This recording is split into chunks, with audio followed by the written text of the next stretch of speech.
Pemirsa, untuk membahas lebih lanjut mengenai disleksia, sudah hadir bersama saya di studio Dr. Wiyarni Pambudi. Selamat pagi Dr. Wiyarni. Selamat pagi Mas El. Bagaimana kabarnya, Dok? Iya, baik. Terima kasih. Baik, Alhamdulillah. Pemirsa, perlu menjadi informasi bahwa Dr. Wiyarni dan juga seluruh kru yang bertugas ini sudah menjalankan protokol kesehatan yang ketat dan juga sudah melakukan tes terhadap COVID-19 ya, Dok ya?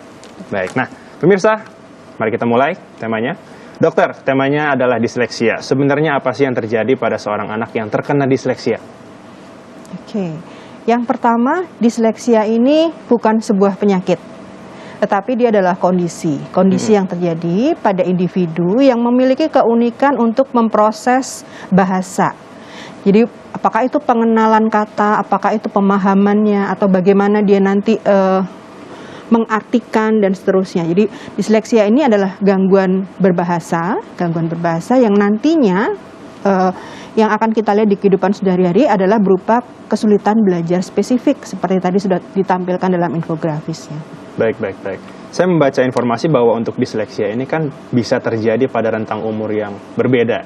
Usia prasekolah, usia sekolah, remaja, dan juga dewasa. Ini penjelasannya seperti apa, Dok? Nah, sebenarnya karena ini suatu kondisi yang terjadi secara genetik.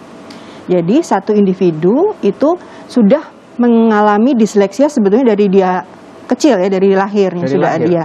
Tetapi kapan dia manifest, kapan kita kenali, tentu pada saat orang mulai membandingkan milestone atau keterampilan berbahasanya sesuai dengan usianya. Sehingga ada yang dikenali sejak usia sekolah dasar, karena pada saat usia sekolah dasar biasanya kita sudah melihat bagaimana kemampuan anak ini membaca, mengeja, menulis, dan seterusnya ya. Tetapi ada juga yang karena disleksianya sifatnya ringan, jadi baru mengalami kesulitan pada saat menempuh sekolah lanjutan atau pada pendidikan tinggi misalnya. Sehingga kita kadang melihat dulunya kok sepertinya baik-baik saja. Sekarang di usia tertentu baru kelas 5 SD, kelas 6 SD mengalami kesulitan belajar. Walaupun sebenarnya tadi proses ini bukan terjadi pada saat usia itu, tetapi sudah dibawa sejak dari lahirnya. Baik, berarti salah satu faktor seorang anak mengalami disleksia adalah faktor genetik. Dan apakah ini mungkin dari ayahnya atau ibunya mungkin yang memang disleksia? Ya, salah berarti harus melakukan demikian. pengecekan dong, Dok? Betul.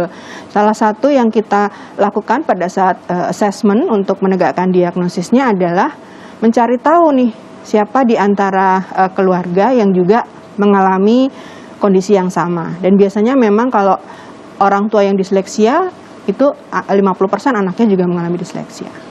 Baik. Nah, jadi bagaimana, Dok, caranya membedakan seorang anak ini mengalami disleksia dan memang yang lainnya adalah telat dalam belum lancar membaca atau mungkin menulis? Ya, tentu kita harus mengetahui dulu kapan seorang anak bisa menguasai keterampilan membaca dan menulis. Umumnya kan ini di usia-usia sekolah dasar awal, ya. Umur 6, umur 7 tahun dia sudah mengenal huruf, kemudian belajar membaca dan seterusnya. Tetapi kalau ditarik ke usia yang lebih muda, biasanya anak-anak dengan disleksia ini sudah mengalami gangguan yang kita sebut gangguan bahasa ekspresif pada usia di bawah 3 tahun. Sudah kelihatan bahwa dibandingkan anak yang usianya sama dengan dia, atau kalau kita ukur dengan alat ukur seperti kuesioner yang digunakan, nah itu tampak bahwa anak ini memang ada keterlambatan di aspek berbahasa, keterampilan berbahasanya memang tertinggal. Baik.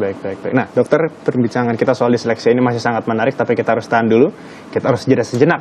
Pemirsa, jangan beranjak dulu karena Ayo Sehat akan segera kembali. Usai jeda.